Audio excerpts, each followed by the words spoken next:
Good morning. Happy Saturday.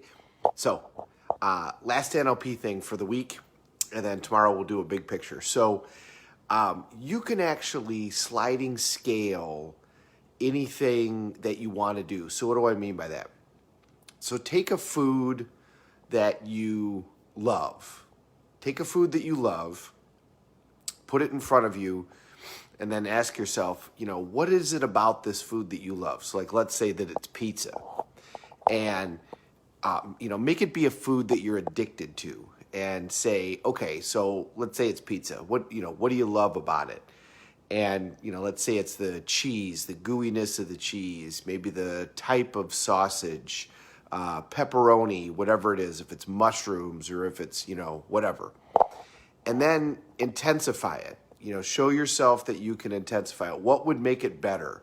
Well, if there was more cheese, or if it was warmer, or if there was more sausage, or if it had onions in addition to the sausage and the pepperoni, whatever it is for you, take yourself up the sliding scale in terms of how much, what can make it so that this is a 10, maybe even an 11 and a 12 in terms of how much you like it.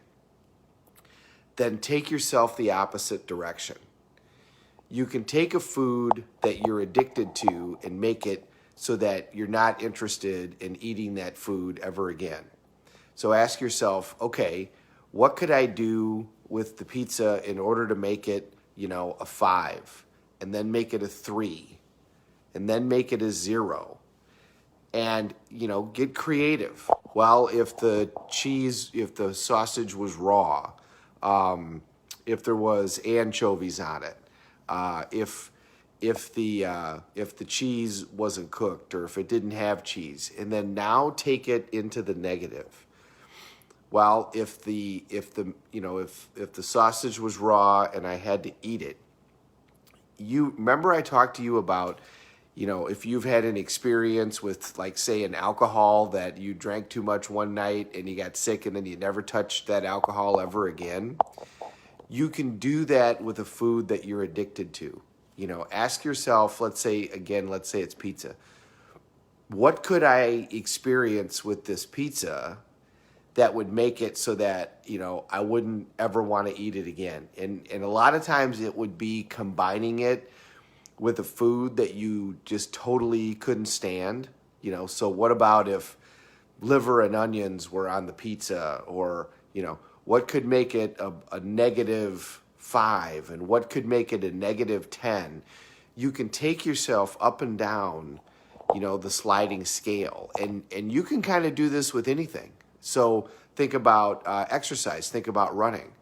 Where's running on a scale from 1 to 10 to you? Well, it's a 5. Okay, well, what could you do to make it a 7?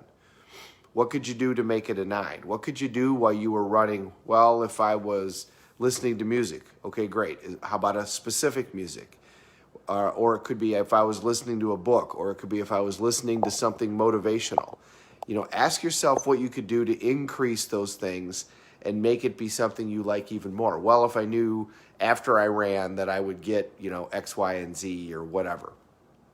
And then take something that you want to not be as addicted to, and then take it down the scale. What would have to happen in order for you to, make this and take it down slowly? Go down to a 5, go down to a 3, and then a 0, and then say, okay, what could I do to make it a negative 5?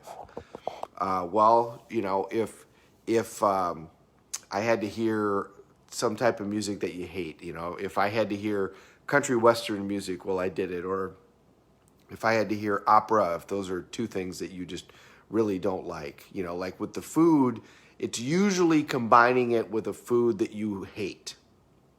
And I use the word hate on purpose because in order to get into the negatives, you're going to have to be in words of that fashion. So, what if the pizza didn't have sausage, didn't have tomato sauce on it, and it had liver and onions? And then you actually ate it, and close your eyes and actually visualize yourself eating the pizza with the liver and onions and really feel the feelings of that.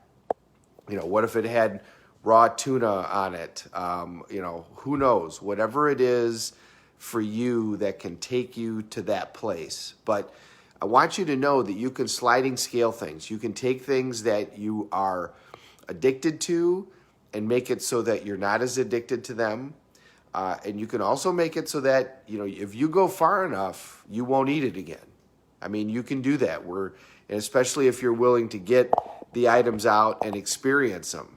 So if it's liver and onions, that's a big one for a lot of people. I mean, get liver and onions, cook them, and smell the liver and onions while you're eating the food, and make the food not desirable. Don't go get a brand new pizza from Maria's or Cimino's. Get a crappy pizza and have it not be cooked right and have it be gross, and then eat it while you're smelling the liver and onions, and even eat the liver and onions. And that'll change your relationship to the pizza, especially with smell. When you think of pizza, you're going to think of that experience. And if you go there enough, you're not gonna want to eat the pizza. But you can visualize this and do it really effectively. But then also take something and make it better. Take something that you want to do, like exercise, and make it better. What can you do to make it better? What can you think about? What can you, give yourself a reward? Well, if I exercise, then I'll have one Oreo cookie. I only have one because the damn things are 2 million calories. If I exercise, then 7 days this week, then I'll go look at a new blouse or a new pair of pants. Whatever. It's okay to give yourself a reward, but you can sliding scale it. What would make the experience feel great for you? Well, if I talk to somebody on the phone that I've wanted to talk to, if I talk to a sibling, or I talk to a parent, or I talk to a loved one on the phone. Some people, it's about, I was at an event once, and the question was, does anybody love to clean? And a lady raised her hand and I'd absolutely love to clean. Okay, well, why? And you found that, remember when we talked about the 6 human needs a long time ago, it fulfilled her needs. First of all, she felt it had significance because she felt like she was doing something big for her family. Her family would show her appreciation at how clean the house was. They all really loved it that she did that. It gave her variety because she never knew what she was going to run into. It gave her growth because she would listen to books on tape and motivational tape while she would clean the house.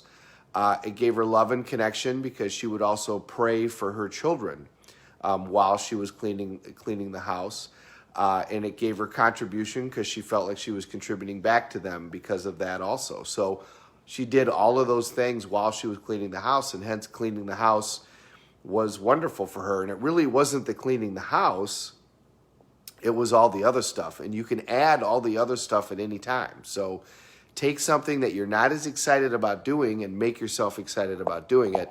And then take something that you like and make it even better. How could I make this even better? What could I do to really even enhance my experience? And then take something that you don't want to be as excited about and take it on the other end of the scale. And all you're doing is associating it to things that you don't want to do, or that you don't like, or that you hate, or disgust you. What can I put down here that, well, if I had, chicken gizzards, if somebody gave me, raw chicken gizzards and I had to eat those while I ate the pizza, or while I ate the ice cream, that type of thing is going to change your relationship to that food. So play around with that today. Remember, we control how we feel about stuff. So utilize these tools, and they'll assist you in order to do that. Have a great Saturday, everybody. Thank you very much for watching. We're all in this together. Let's take care of each other.